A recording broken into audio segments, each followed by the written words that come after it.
MMA Rants and Raves, UFC 122, Nate Marquardt versus Yushin Okami. Guys, let's talk about this fight. Let's start with Yushin Okami.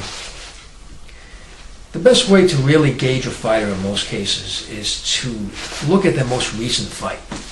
And Yushin Okami's most recent fight was against Mark Munoz. Now, the fight that he had before Munoz was against Chael Sonnen. Chael Sonnen is a world-class wrestler, the best in the middleweight division, possibly one of the best in mixed martial arts.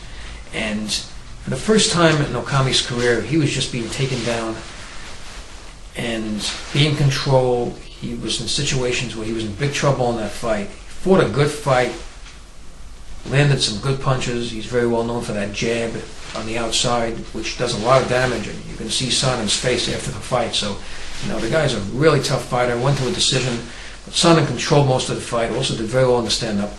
Now, the point is that there was a hole in Okami's game based on the fact that he was being taken down, despite the fact that prior he always had good takedown defense. So what happens? The UFC matches him up with a guy stylistically that will give him problems, and a guy like Mark Munoz, who's a very decorated wrestler. So things were not getting easier for Okami. Now what does Okami do? You would think that fighters make strange bedfellows. I mean, they're looking to both get a championship. They're fighting in the same weight class. So he actually calls up Sonnen after the fight and says, look, I need help in my wrestling. Something of that type. And Sonnen was willing to help the guy. So after this training, he fights Munoz. And despite the fact that that fight could have gone either way, it was a split decision, you saw something from Okami. You saw that his takedown defense was even better.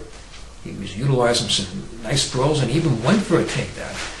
He went for a takedown on a world-class wrestler. So you saw that Okami was, getting better with his wrestling and working on it. So it was kind of interesting. That's what you took from that fight. Something else about Okami that I want to mention.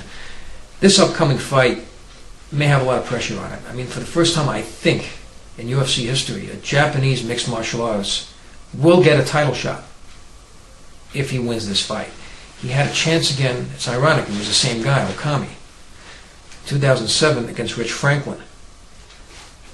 He had a chance to get a title shot if he won that fight, and he came up short. So he's always hovering near title contention. I mean, it's a guy who's very talented, very well-rounded, and he's getting the same chance again now. So this fight really means a lot to him and to his future, and as far as if he is going to be next in line for a title shot. He wins this fight, he's going to face the winner, possibly of Anderson Silva and Vitor Belfort. So that's basically Yushin Okami. So let's talk about Nate Marquardt. Nate Marquardt has already tasted success. I mean, he's been a champion several times under a different promotion. He's also faced a lot of experience. I mean, he's faced the cream of the crop in the middleweight division. He already faced Anderson Silva, also faced Chael Sonnen. That's what these two guys have a lot in common with. And many other talented fighters. He trains in top gyms. He's in a top camp, trains with some of the best fighters in the world. And, the bottom line is with him, he's just very well-rounded. On paper, he should be a champion. But it doesn't always work out that way, especially when you're doing business with Anderson Silva. He may very well have been a champion during all the years that he's been with the UFC, but you got Anderson Silva in the way. It's kind of interesting. You can compare this to other sports when you have a very dominant team in your division. The other teams, which also have talent, just can't win that division and have to get in with a wild card or something because they have to end up going through that top team. And they're just so good. I mean, you have talent here, but then you have a guy that's like up there. So it can be really tough. But things are changing in the middleweight division now.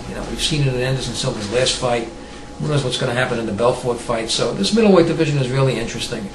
But as far as getting back to Nate Marquardt, very well-rounded. Brazilian Jiu-Jitsu is world-class, one of the best. Knockout power. I think he knocked out 4 out of his last 5 opponents. Hits very hard. His wrestling is also good. I even seen it in the Anderson Silva fight. He took Anderson Silva down. I remember in that fight before things started to go bad for him later on. So, he's got a multitude of skills. He's very well-rounded. And I think this fight is just going to be a really good fight because these guys match up so well. They're both very well-rounded. They faced similar opponents, especially in Sonnen. They're really good grapplers, good jiu-jitsu. They have very good chins, all right? And both of these guys have very good conditioning. You don't see them getting tired at the end of fights. So it's going to be really interesting. You know, they just have a lot of different skills that they bring to the table.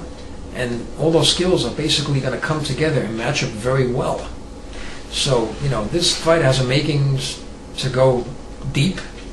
You're going to see an interesting fighter. Don't expect to see the usual stuff from Okami either. He's not just going to throw these outside jabs. I mean, you may even see Okami being very aggressive, trying to get takedowns and maybe trying to get this thing to the ground, being the aggressor instead of, you know, being more on the defensive with takedown defense just to keep the fight standing up, because we know Marquardt is also good standing up. So I think we're just going to see a real mixed martial arts fight.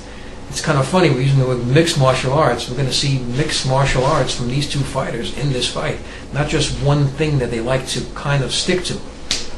So it should be interesting. And, you know, I'm buying into this fight. You know, I'm looking forward to seeing it, and I think it's going to be really interesting. So I'd like to know what you think about the two fighters. And of course, the UFC 122 card. Please leave your comments below the video, rate this video, and subscribe, and thank you for tuning in.